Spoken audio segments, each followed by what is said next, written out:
Economic Forum debate, coming to you this time from Jakarta, the capital of Indonesia. Now, Indonesia is a country which spans some 17,000 islands, and just 6 months ago, a new government was sworn in here. Economically speaking, East Asia remains the fastest growing region in the world, in a world which is still recovering from the global financial crisis. Now, many argue that the underlying factor behind every financial crisis is one thing: the absence of trust. Can we afford to live in a world where there's no trust in the way business is done? Our proposition today is trust or bust. How can trust be strengthened at the intersection of business and society? To discuss this, I have a wonderful panel for you. Let me introduce you to them, starting with Atul Singh.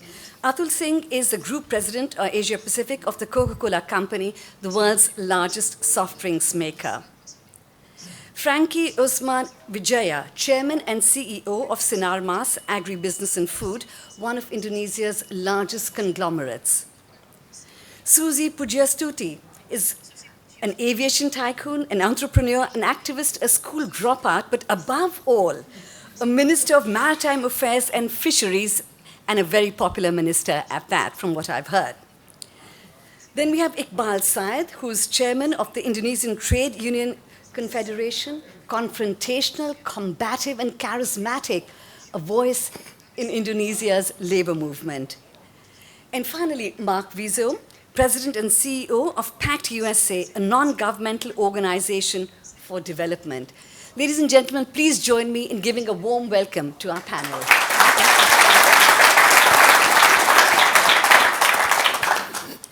Atul, let me start with you. You come from a big corporate company. Yes. You've done extremely well wherever you work, be it in China or India. And in India, you had 22 consecutive quarters of growth. Why should you care about trust at all? I mean, you're making the profits that you need to make.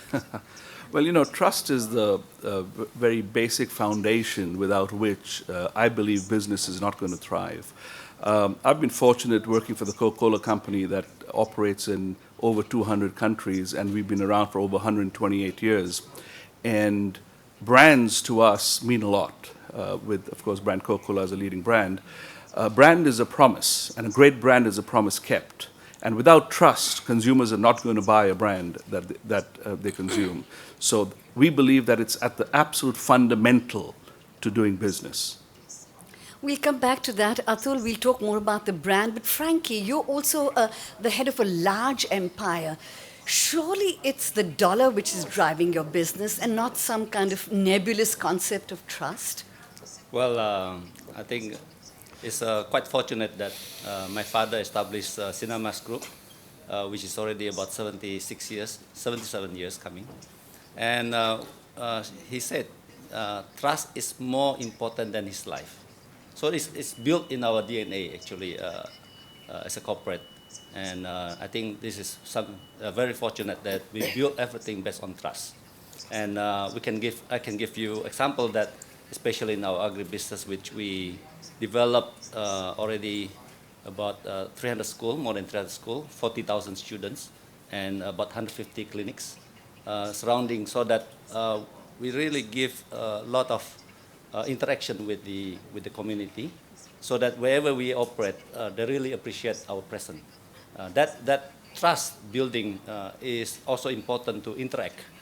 In Indonesia, they said, tidak dikenal, tidak disayang. So we need to communicate our philosophy and sincerely what we try to do with them and really benefit the society. Iqbal, let me turn to you. Now, you've often been in confrontation with companies. You brought this city, Jakarta, to a standstill with your strikes. Do you believe business leaders when they tell you trust is a part of my DNA, trust is a part of our core principle of our business? Yeah, of course. Yeah, we need the investment come to the Indonesia. We need a lot of employer come to the Indonesia. Yeah. But the other side, we need welfare, we need the increasing purchasing power, not only increasing the economic growth, like Indonesia and developing countries in the world. A lot of developing countries make increasing economic growth. But the other side, they have the Gini increasing Gini index also. It means we have a lot of gap, the income for the people, including for the labor. And it means economic growth only benefit for middle up class, not middle low, including labor. For example, in Indonesia and developing country, we still have the low wages policies. So we trust employer and investor come to our countries, but the other side, we need welfare and increasing minimum wage. This is my opinion. So you're saying that you're not against investments, but you want the investments to focus more on improving also the lot of the workers in Indonesia. Yes, of course. Yeah. When the increasing economic growth, so the other side, government should be reduce the Gini index. This is very fair. When employer getting some profit, so they should be redistribute the income. We don't need the low wages policy. We need the equal income salary. This is. We'll go into that in larger detail, but I want to first get a voice from the government. Now, Susi, you are now in the government. There's very low trust levels of CEOs, but you're on the government, and government leaders have even lower trust levels than CEOs. Do people trust you less now that you've joined the government of President in October? I think somehow in my let's go back to my what I had in my life. That's actually I starting from drop out from my school and then up to now is all based on trust. That actually I've done my best as much as I can and being consistent, and finally people give me a trust. Also, when I start with my fisheries businesses, I start my export because the Japanese give me a trust to give us a red close LC that we can export in the first time. Because it was almost impossible in 1996 on the crisis starting in Indonesia to borrow money from the bank to be able to export. So my first export was basically based on a trust of one of my Japanese buyer who trust to give us 100% red close LC and we can deliver the products. And then also later on up to the aviation, because then the bank trusts and we can grow up. It needs sometimes to build up and earn the trust from the society to the business person, but by the time it takes me 4 years to get the first 2 aircraft from the money from the bank to be able to buy the 2 first aircraft. And then we had the tsunami service, and then we continue with the airline business because people trust our flights. And so you've moved from business to government. Have you seen your trust levels drop since then? I don't see on that point. Is there a few things that we should in Indonesia, especially with so much natural resources, and Indonesian well known as number 2 largest coastal line in the world, but in fact that our export of seafood still number 5 in Southeast Asia. That's still a lot trust to be built to bring more investor to Indonesia to do and develop the good business from fisheries. So I have to tell all of you here that, in fact, Susi has the highest approval rating of all ministers in Indonesia. So obviously, she still has not lost her trust value. Let me just draw in Mark at this level. Mark, you work in development and you often implement projects for governments in different parts of the world, as well as for foundations like Coca-Cola.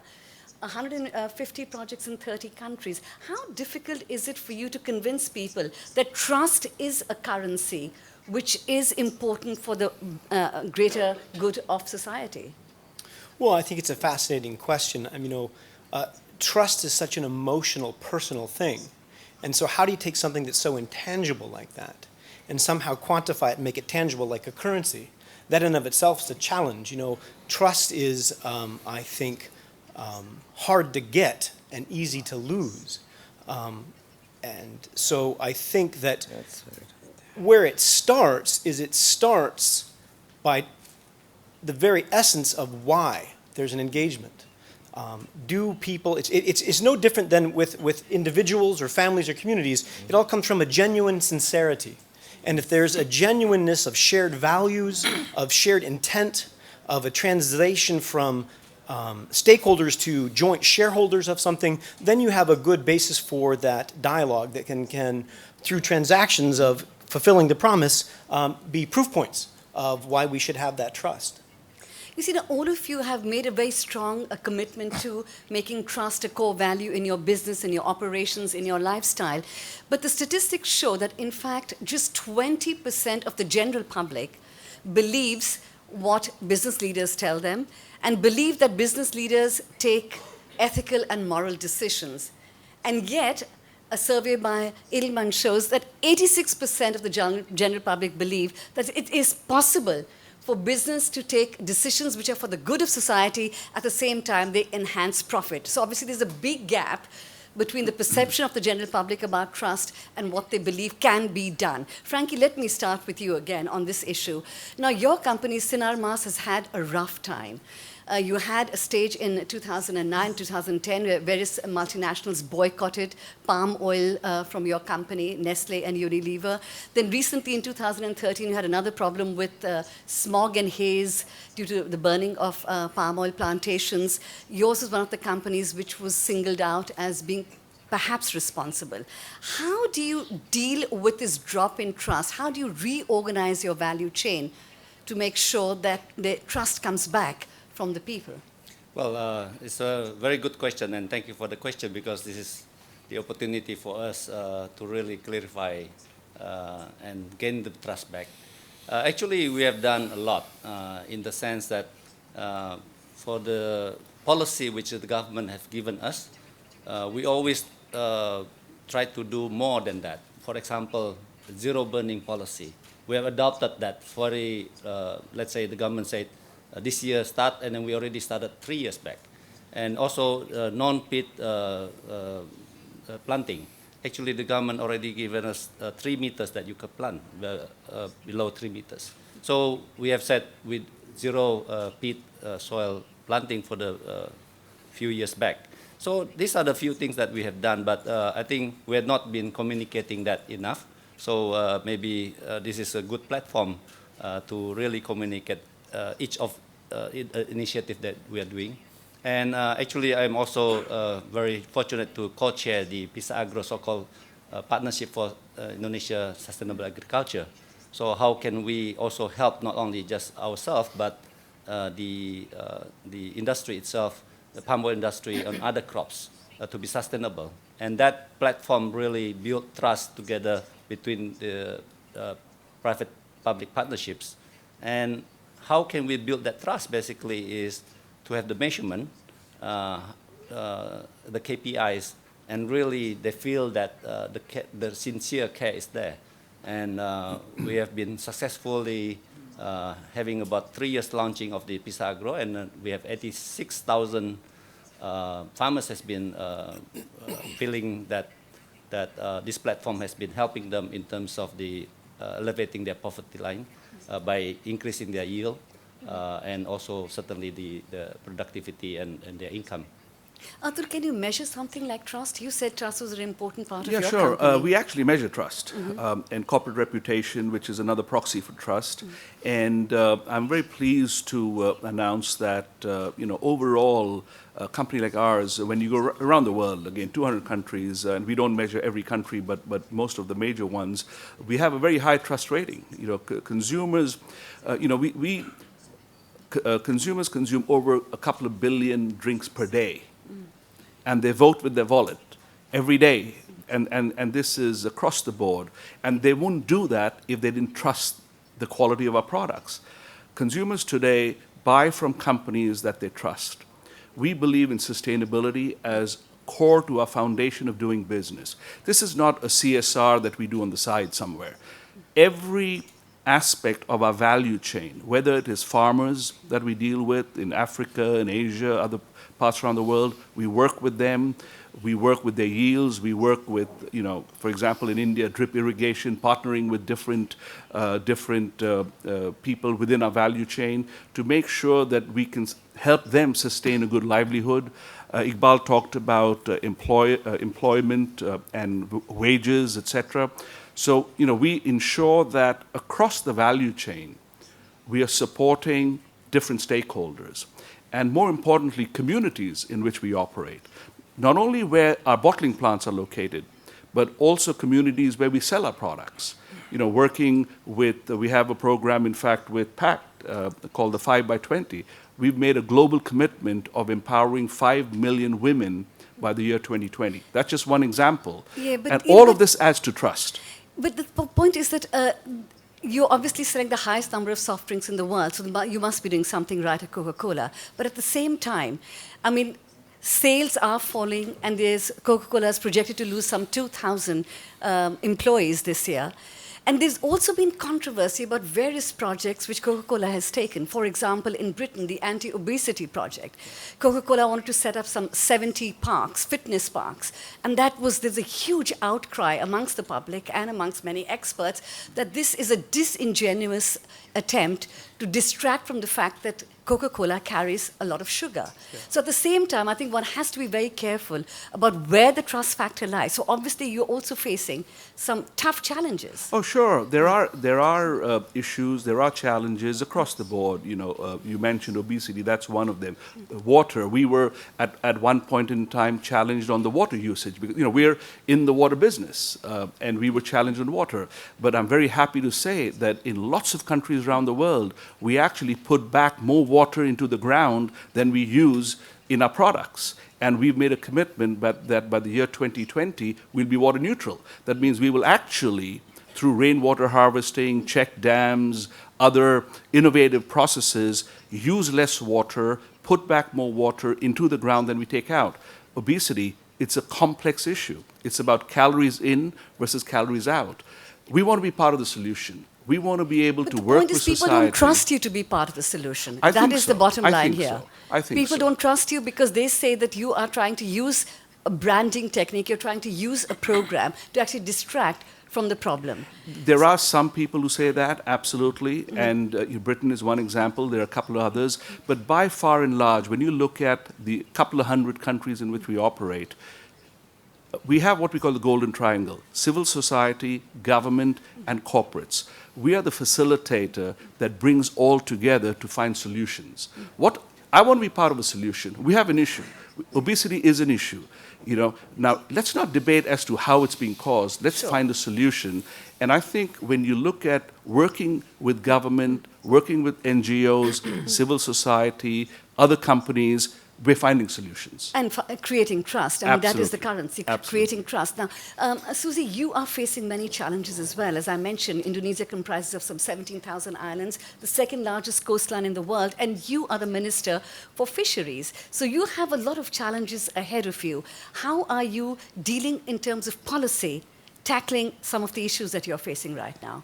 Okay, so the biggest problem in Indonesia that I'm facing when I was in my office is the fact that Indonesia, the second largest coastal line in the world, but number 5 in Southeast Asia, that's put very far gap, which I have to bring them together in line. Why that's happened? Because Indonesians' natural resources, basically fisheries, had been taken so much by so many illegal fishing in Indonesia, which then I was seeing it's almost impossible to handle it in a smoother way. So what we do, I issue the moratorium policy for the ex-foreign fishing vessel, which indicating that many of them duplicating the license to fish in the waters. So those early days, we had about 1,300 fishing vessel that operate in our water, but duplicate boat, it's at least 5 to 7 times, and some of them even 10 times. And that's what caused in the last 15 years, 115 companies in around Java and few islands are collapsed because they don't have raw material anymore, had been taken away in the sea. And that was also because we allowing transshipment in the sea to basically taking and exporting direct in the middle of the sea. So no checkpoint, harbor, no nothing. So the second policy that I made was the banning transshipment in the middle of the sea. So everything has to be go to the port and checkpoint. And we also indicating that there had been so many inappropriate practices on those illegal fishing with slavery issues and many things. And this will cost Indonesia that nobody want to invest anything in fisheries because there's no picture. It's not a interesting picture that, yes, potential are there. And actually we can be one of the most dominant and important player in seafood businesses with our sources size. Yeah. Well, you have a big problem with illegal fishing, and you took a very drastic measure to deal with illegal fishing recently. We have to, with 7 What to was that 10,000 measure? boats, they are using our national fuel capacity, and they're also taking fish from our waters, not only fish, shrimps, and all other sourcing that we lose. And now the result is that we are saving at least 25% of national fuel consumption, and the second almost 5 to 6 million tons of fish basically can be. So that's a popular measure. To deal with illegal fishing is a popular measure with the fishing community in Indonesia, but perhaps an unpopular measure for your neighboring countries who've been living illegally off your fish. We had, first I take step to invite all the ambassadors of the neighborhood that the fishermen are basically come around. So we discussed the issues and we all agreed that illegal fishing is not only Indonesian problem, but also many countries' problem. And an inappropriate and very unfriendly fishing method is also taking place, which cause damage and destruction for the environment. And all the excellency, the ambassadors from all surrounding neighborhoods are also agreed that illegal fishing is not only Indonesian enemy, it's a global enemy. So we come to the point that yes, because the new government, Jokowi, and want to put our future of the nation is in the ocean, which is very realistic. To see the size of the sea is 2/3 of our country, and we situated in equatorial. That's basically very rich of fisheries sources, and but big homework is there, and the only thing when things are so bad and had been happened for many years. Yes, you have to deal with them. I think the important message I'm getting from you, that they are often competing interests when it comes to trust. Mark, you deal with so many different projects and organizations. How does one create trust when there are competing interests involved? What is good for one person may not be good for the other person. As Atul told us, they're doing a lot of work at community development, yet you have some consumers who don't trust the company. Now, what Susie has just told us, good for one person but not for the other. How do you reconcile these different interests in your projects that you deal with? Well, I think isn't that always the case? There's never unanimity. In families and communities and businesses and relationships between consumers and businesses or constituents and governments, there's always going to be someone who's dissatisfied. And I think that's going to be the reality. And so I'm not sure you can actually reconcile it holistically. But I think what you can do is have seriousness and genuineness of intent.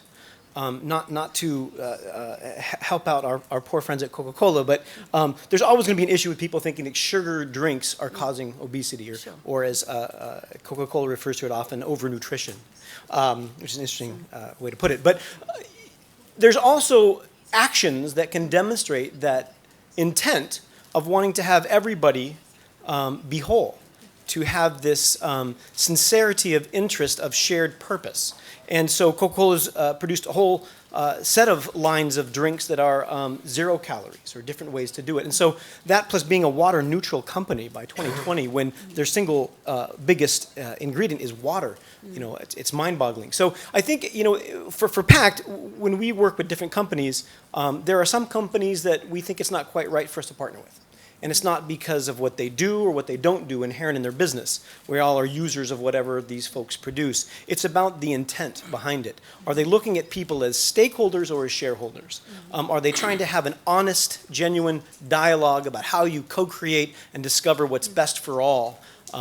Real quickly, I was on a panel talking about Nigeria with Rhonda Zagaki, who's Executive Vice President at Chevron, and she mentioned just before we went on stage that very week, Chevron was celebrating the fact that they had been in Nigeria for 100 years. And if you go into a community, into a country with that as your mindset, even before the 100 years starts, you approach things differently. And it's about the genuineness of shared purpose. Right. Iqbal, I want to ask you now, you've been working a lot on improving the lot of workers in Indonesia, and you've been focusing on things like minimum wage has been a very important issue for you, the health scheme, insurance, pension for workers. How confident are you with the new government here, with President Joko Widodo, that the workers, is there an environment of trust where the workers' needs will be addressed? Yeah. Yes. We have concern about some priority issue in labor. First, about the decent wages against the low wages policies, and social security reform, and against the precarious work or outsourcing, and then against the union busting, and etc. So the new president, the new government in Indonesia, we cannot looking forward, and make the new regulation for better life for the laborers. For example, in these years, Jokowi president have to sign about the government regulation pension system. Follow the law last year's. In the November, President already signed. But until now, President not yet signed for the pension system. Why? We need the pension system. I don't know. Why not? I don't know. I think the Nawacita program, the names of the Jokowi's president, he called about the pension system and health insurance for the people. But until now, he doesn't sign the regulation of the pension system. It means in July of this year, workers cannot getting the pension. No implementation of the pension system in Indonesia. It means labor side, Jokowi don't care the labor issue. And the other side, Ahok, the governor of Jakarta, already decided minimum wage, approximately 2.7 million rupiah, approximately $250. It's very low. If you compare the Thailand, you compare the Philippines, you compare the Malaysia, but Indonesia economic growth have the number 2 in the world after Chinese. GDP purchasing power parity number 15 last year and number 10 this year. Indonesia become the rich country. Number 10 GDP purchasing power parity. But low wages policy still operate in Indonesia. That's because they want to attract more investment. Is that your idea? That they have a low wage policy as they're selling Indonesia to get more investment? Yes, I think yes. But I want to ask you, now you have often talked about taking the militant way in the labor movement, having these massive strikes, 1 million people on the streets, you bring the city to a standstill, and you've described that as a means to an end to improve the lives of workers. But will that create trust? Will companies trust you if you bring things to a standstill? Yes, because we don't understand what do we do. When government still interest and focus only invite the lot of investment, but the other side, the government cannot implement it, the rule. The rule is already, the law is already, but cannot implement it. Like decent wages, pension system, health insurance, labor still limited getting the health insurance. A lot of people, including labor, come to the hospital, refuse from the hospital. This is problem. A lot of outsourcing in the state-owned enterprise. State-owned enterprise have the government, but still use the outsourcing or precarious workers. It is paradox. Yeah? If you look the government policies, Jokowi policies, paradox. They want to increasing economic growth, but the other side, we have the paradox economic growth. Low wages, increasing Gini index, limited social protection floor, and etc. Frankie, how do we get out of this paradox? Now, this is a problem which is not, it's universal, it's just not limited to Indonesia, where you have growth, but that growth is unevenly distributed. There can be no trust if there's uneven growth and the disparity between rich and poor keeps growing. I certainly agree about this. Parity has to be bring to the closest as possible. And to be fair to the Jokowi's and JK administration, I think they're just 6 months. So there's a lot of problems that has to be what you call it, prioritized. Certainly, this is very important priority for the labor issues. I think, but I have a confidence that our government is doing the right things. First, of course, because of the currency has been weakened, because US dollar has been strengthened against all other currency. And then the commodity prices came down quite substantially. So the buying power has been reduced by 20 to 30%. So that is maybe one of the consideration in terms of the priority in how to make sure that we're coming out from this temporary slowdown so that everybody can gain from this economic growth. I fully agree with Iqbal that we need to put more attention on that, how to find the middle ground to make sure that when the company grow, the country grow, the workers also feel their what you call it, welfare will be taken care of. So I think that is a very fair statement, but we just have to be a little bit patient because, as again, the president has said, we're just 6 months. There's a lot of debottlenecking that has to be done. So that trust has to be developed within Iqbal, stakeholders, and the government. Yeah, I might say I mean, this is the thing I see in this new government. Is a big, actually, how you call it, they're very keen to change things. And change is also a word that is attract me to join, to take the part of the government role. And it is a lot of things that we have to change from a different management perspective, and also in a way that the economy had been growth so far. I do agree with what Pa Iqbal said, that's the growth of the economy is not reflecting into the prosperity of the basically the lowest or the group of people, that is the labor and really the people in the villages. But I think the government put already the effort and the interest that they are.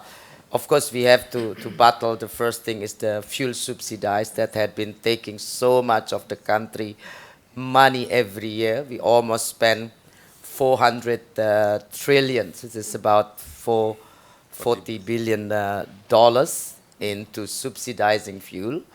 And I told you before that illegal fishing is using almost almost a quarter of the whole country fuel consumption. So you see those subsidies had been misused and had been hard for the country. And now without this inefficiency in fuel subsidies, we're expecting that we can do better. And we see we struggle with the budgeting month also. Since also, and I see we cannot change that much either in this year of budgeting allocations, because the budget that we are running and spending in this 2015 is basically designed by the government before with different priorities on things. So Yeah, because fuel subsidies, as I've been reading, is a very controversial issue in Indonesia. Let me just bring in Atul once again, and turning away from Indonesian politics for a minute. Atul, as we were talking about, I mentioned those anti-obesity campaign just as an example of public trust. Now, obviously, Coca-Cola is doing a lot of other work which is trying to contribute back to society. But to what extent is trust a competitive advantage for a corporate company like yours? Oh, I think it's a huge competitive advantage. If consumers trust you, trust your quality, trust your product, trust the values that the brand, the company stands for, they actually vote with their wallet. They buy your products. AC Nielsen did a study over 30,000 consumers around the world. And in fact, it was interesting, that study found that, especially in Asia Pacific, in Asia, 64% of consumers were actually prefer to buy products from a company that they would trust, and a company that would work towards sustainability, towards the environment, towards social well-being. And I think that's important. 21st century companies have got to focus not only on the profit angle, if you will, but also on a balanced scorecard.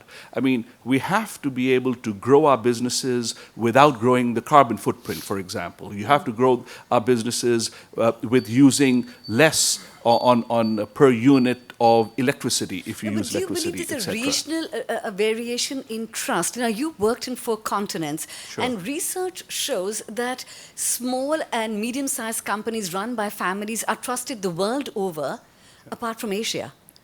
So what are the regional variations do you see that where trust is placed in Asia? If people have a bad experience, if you've had bad experience, and in today's world, with the internet, with mobile technology, something that goes wrong, that news spreads like wildfire. I mean, almost instantaneously you can get that news elsewhere. So I think it's an evolving, changing dynamics. I wouldn't be able to comment why people in Asia trust family businesses less than others. Maybe there's been a bad experience that people in communities have had with certain companies exploiting communities, for example. But clearly, the world over, and we operate, as I said, the world over, and we've found that many great companies around the world, not just ours, many great companies around the world. If you contribute to society, and if you give back to society, you're going to be around for 100 years. So whether it's a Chevron in Nigeria or Coca-Cola in the US or in other parts of the world, if you contribute back to society, and that is both for companies that are privately owned, they're great examples of privately owned companies, of entrepreneurs whom people trust a lot. And there's several examples around the world. So I would just say that, trust, it doesn't matter whether you're publicly owned, privately owned, multinational, or limited in a certain geography. It all depends on the values that you live by. But research has shown that actually geography does play a certain role in which companies are trusted. The research has shown, for example, the BRICS countries, India, China, Russia, are less trusted companies from these countries.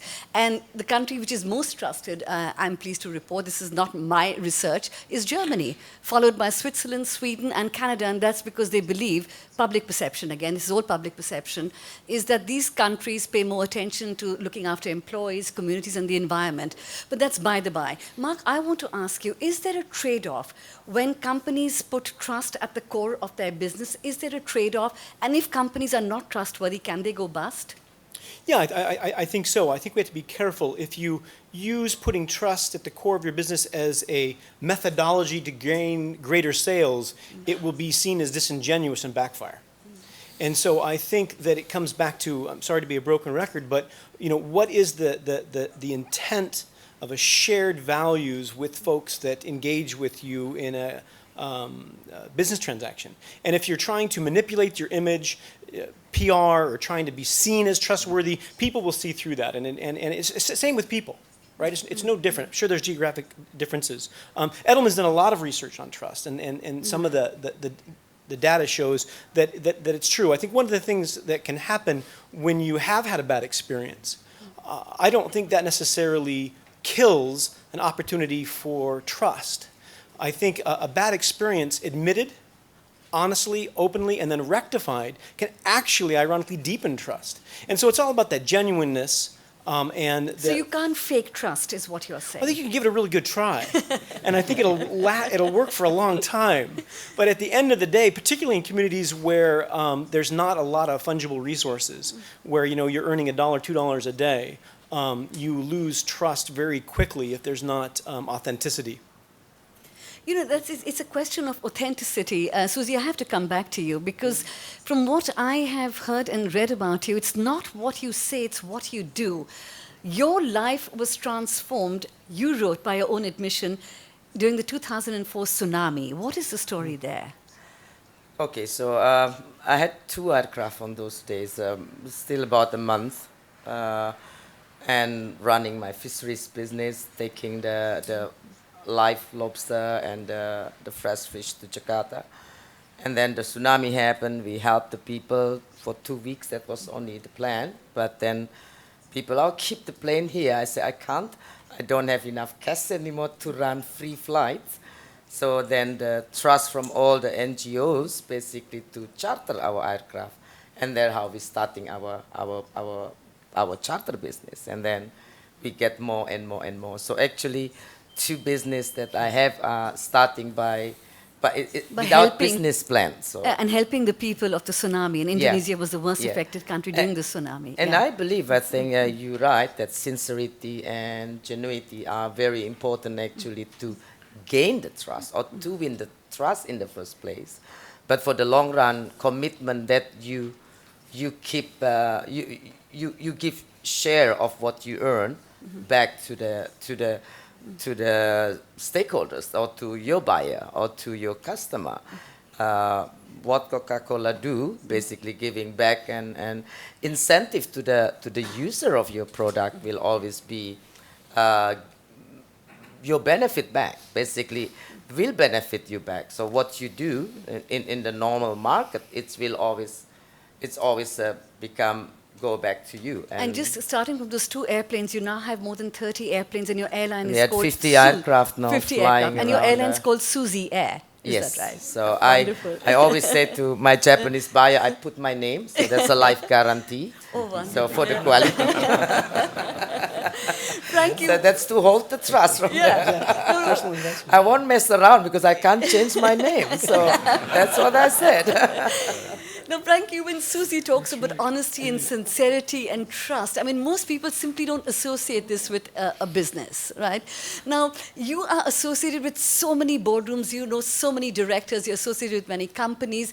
Is trust a boardroom agenda, or is it just something that HR does and sounds good, like diversity? Can one make that a boardroom agenda, the concept of trust? Well, I think as I said, it's very lucky that my father, Eka Cipta Wijaya, has put that in the forefront of everything. So he said, trust is more important than his life. Then this become our guiding principle and has been embedded in our core value. Other companies are like your companies? Is that so basically all the group's company has been, these are the basic things. Everybody has to understand this, and we translate that into our action. So in all the business plan, we always allocate certain, it's not just CSR, but more than that, how we accompany the people on the ground to really benefit from whatever we're doing. So to gain the trust is not built in one day, but it takes time. So we have been around for more than nearly 80 years. So I hope we gain some trust in that. Right, thank you, Frankie. I mean, obviously, your company, as you say, is part of your DNA, but I'm still kind of worried about the broader corporate aspect and the role of trust there.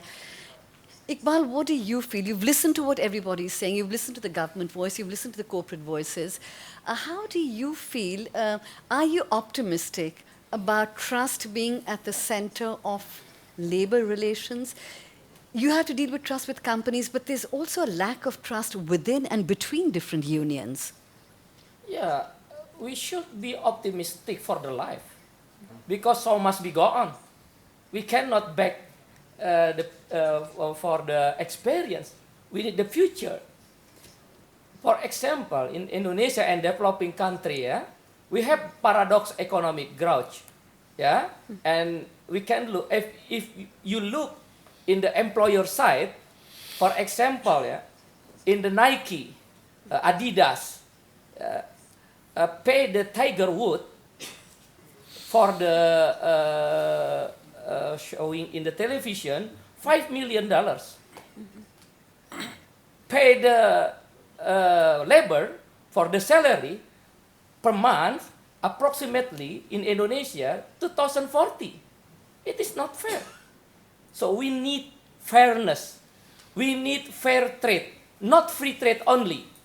So it means is union side, we need 4 requirements.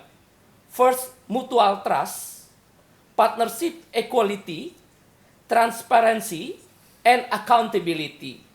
You can getting a lot of profit, but if you already getting profit, please redistribute to the labor. It is trust, not doubt. Give the some salary, decent wages, and social protection. So we need the mutual trust and equality. Mutual trust. So it We can't be are a optimistic. one-way trust. Yeah. Okay, there's no one here, I think, from Nike at the moment to respond to your comments, but maybe somebody from the audience will. But before I ask the audience to join in, I want to ask you, Mark, a final question. Listening to what Iqbal had to say just now, is there a disconnect about what we mean by trust? A company means by trust delivering on time, giving a good product like Coca-Cola. But what Iqbal's talking about is fairness and ethics and underpinning business. Is there a fundamental disconnect about how we deal with this issue of trust? Yeah, I think so. I think that's part of the issue. Some of Edelman's research talks about what do industries think builds up trust and what then consumers think about build up trust. And if as an industry you look at the quality of your services, for example, and you think that's the thing that builds up trust, and you spend a lot of time measuring that, how well people see your quality, you get this false sense of trust when consumers or people in the community where your plants might be value something else as building up trust. You have this gap. You don't communicate. And so I think it's important to have an ongoing, honest conversation. I think one of the things that Iqbal, you mentioned is really key, that trust is such a human emotion, it's such an intangible thing, that transparency is key to making it more tangible. When you have, and you're not afraid to share and to show and to be found out, then trust comes, even when things aren't as much as right as they should be. And that encourages dialogue. And so I think if you can make sure we have an honest dialogue about what certain people see as critical to trust and compare that to how we see it, we begin to start the conversation that's fruitful. And I think we've had a very interesting conversation so far. And to my great surprise, I thought there'd be a lot of divergences in approach to the idea of trust. But I am very pleasantly surprised there is a great deal of commonality on the importance of trust and what it needs to be done to have mutual trust. Now, we've heard some very interesting ideas here shared by our panelists. I would now invite our audience to ask questions. I would request you to raise your hand. I think a microphone will come to you, or maybe do we have microphones at all? We do have microphones. 2 gentlemen here, so raise your hands. They'll come to you. Would you kindly identify yourself, who you are, and state your question, keep it brief, and if possible, identify the person who should answer that question for you. So who would like to ask a question? The gentleman there. I'm Bernd Waltermann from the Boston Consulting Group. I'm pleasantly surprised that I originate from the country which seems to be most trusted. And I've had the pleasure of working in Indonesia for the last 20 years. I have a question to Pak Iqbal. I hear your point and sympathize with your agenda of improving the safety net for the workers. Now, foreign investors, they need the trust, and they have trust if there is some degree of predictability. Now, we have experienced some stark increases in some minimum wages in some regions in the past. And I have two questions. One, how can we make these a little bit more predictable for investors? Number one. Number two, you had some comparison with other ASEAN countries, which are probably right, but we have to take the productivity part into account as well, where some of these countries seem to be advantaged. So what does it mean for productivity increases in Indonesia, and shouldn't we then embrace outsourcing, embrace some new technologies, which may be leading to some short-term pain for some companies and employment? Yes. Yeah, thank you. Like I said, we have increasing economic growth is very higher. But the other side, we have increase of Gini index also increasing. It means we have a lot of gap, middle up class and middle low, including labor. If you look the data by ILO, International Labor Organization, salary compared by Thailand, Philippines, and Malaysia, Indonesia less than. For example, in Jakarta, now we have approximately $240 per month. In Thailand, approximately $320 per month. Philippines, more than. And yes, if we compare the Cambodia and Vietnam and Laos, yes, Indonesia more than. But purchasing power parity in Indonesia more than Philippines, Thailand, and Kuala Lumpur. It is not fair. So step by step, the labor movement in Indonesia want to become the decent wages. Like the last president, SBY, said, Indonesia become middle income country. But if you look the what's the meaning? Labor intensive industry is very low wages policy, including the capital intensive like Freeport, Coca-Cola, Sinarmas. I think still make the low wages policies because follow the minimum wages policies from government. So we want to change paradigm. When economic growth increasing, purchasing power for people, including labor, also increasing. If purchasing power increasing, it means domestic consumption increasing. If domestic consumption increasing, it means economic growth also increasing. So we have the strategy, not only action. We call concept, first step concept, the second step lobby, negotiate, social dialogue, and the last action, if our concept don't accept from government and employer, and follow the rule, not radical action. This is our opinion. That was, as you heard, a very passionate defense of your position. Thank you very much for that, Iqbal. Any other question? At the back, sorry. Just a moment, if you just wait for... Iqbal, can you comment on the level of skilled workers here? You're comparing Philippines, Thailand, and other countries.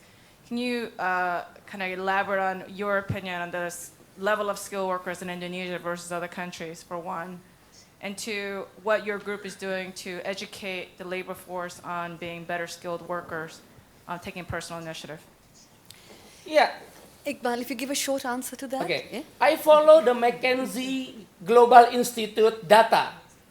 They said 2005 until 2010 years, 67% productivity of Indonesian labor give for the economic growth. This is McKinsey data, not me. If you want to, like said brothers, about the productivity, you should be compare apple to apple, head to head, not GDP, because we have a lot of number of the people. Toyota Indonesia, head to head Toyota Thailand. I believe because the Toyota, our members, I believe the workers of Toyota Indonesia more than productivity in the Thailand. You can look Innova kind of the Toyota. A lot of Innova export to the another countries. This is our opinion. Head to head, apple to apple, if productivity compared. Thank you, Iqbal. More questions? This lady here in black. If you can identify yourself and the person. Thank you. Hi, I'm Bhagya from the Straits Times, Singapore. My question is for Minister Susi. Now, your policy against illegal fishing, it's involved seizing and even sinking boats, foreign boats from fellow ASEAN countries, from the Philippines to Vietnam and even China. My question is, this comes at a time when ASEAN is actually coming together to form the AEC. So do you wish you would handle this a little differently? How do you intend to resolve this issue? Thank you. Okay. Thank you so for the opportunity to have this question so I can answer.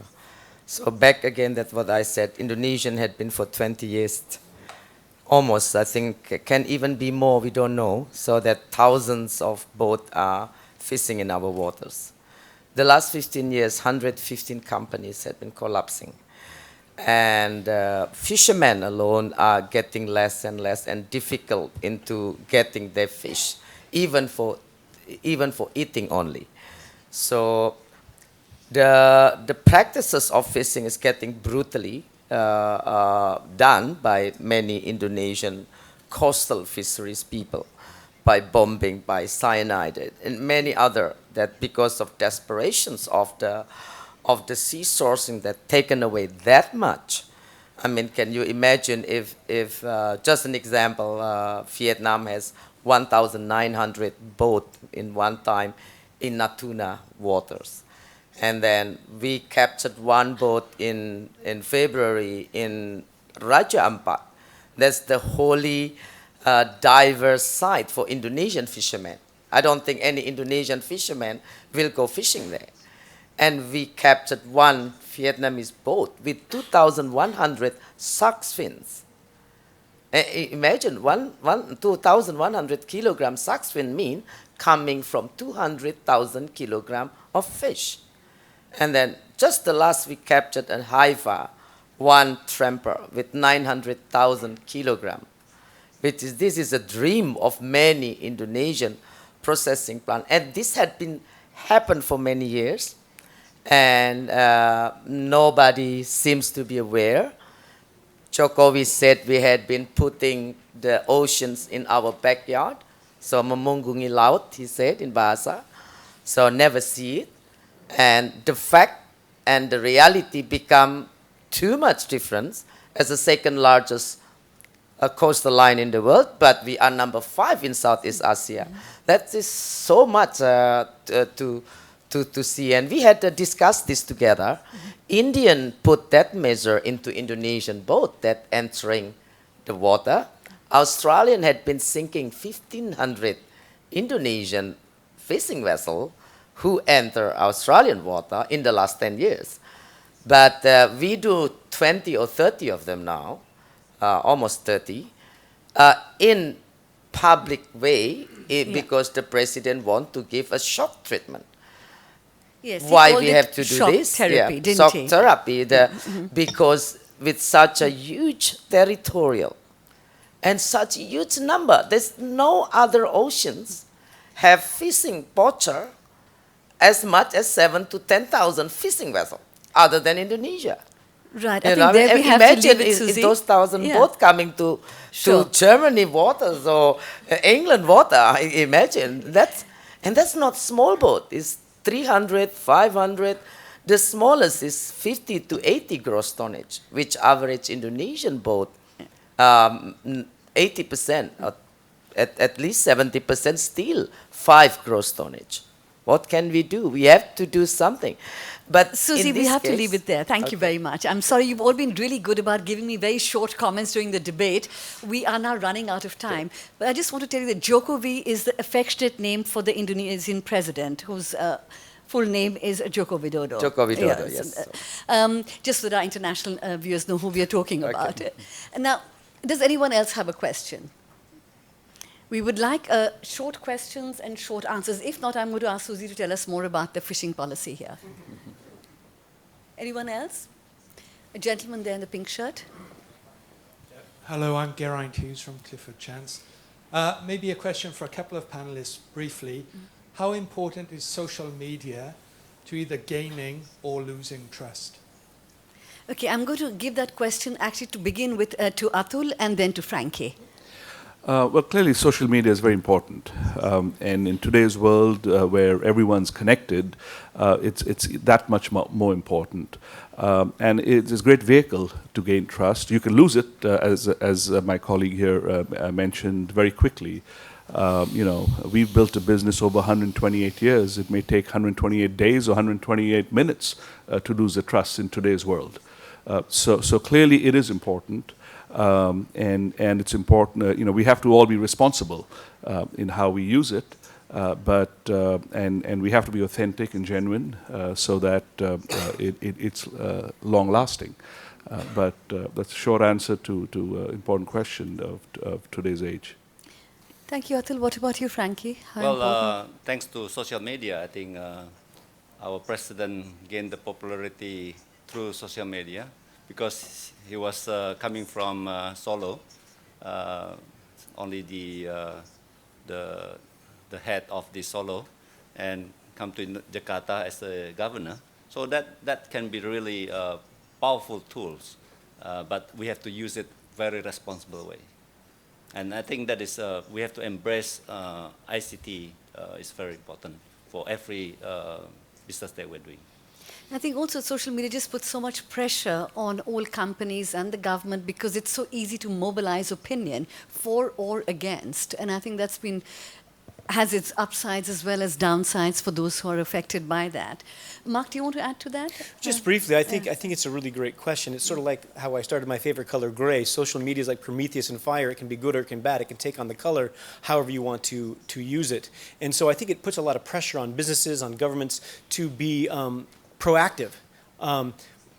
Because I think it can spread very quickly, and there may be no truth to things, or there may be truth that's hidden to it. It's very hard to combat it because you can't find where you get the source and grab it. And so I think the only way to combat something like that is through dialogue and through genuineness. Okay, I think if there are no more questions, unless there's somebody urgent who wants to ask a question, I don't see any questions. I'm going to give each panelist 30 seconds to give me their one quick takeaway as to how they can build trust in their area of work. Starting with you, Frankie, 30 seconds. Well, Rome is not built in one day, so trust has to be embedded in the corporate and the societies, so that really we can build up the trust over the times. Iqbal. Yeah. We need investment come to our countries, but the other side, we need the decent wages, prosperity, by mutual trust, partnership, equality, transparency, and accountability. We can build the trust. Thank you. Atul? Well, trust is fundamental and the foundation of what we do. And I'd said it earlier, the brand is a promise, and a great brand is a promise kept. Right. Thank you. That was short and sweet. Susie? Trust is very important, especially for the government to continue build up and give its prosperity to the people. We need them to trust us. And transparency and good governance is need to enforce the trust is to be there. Without that, government would not able to influence and do good for the people. Thank you. Mark, finally. I think having a paradigm shift and seeing engagement with communities not as communities as stakeholders but as shareholders for the long-term perspective goes a long way to engendering trust. Thank you. Well, that brings our session to an end.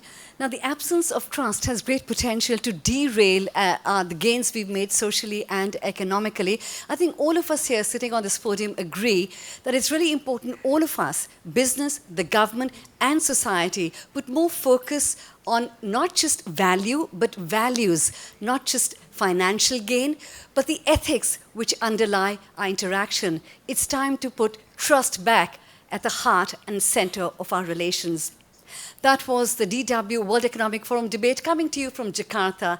Thank you very much for joining us wherever you are. Thank you also to the audience who's sitting with me here in Jakarta, and above all, to our wonderful panelists for a stimulating and lively debate on the issue of trust.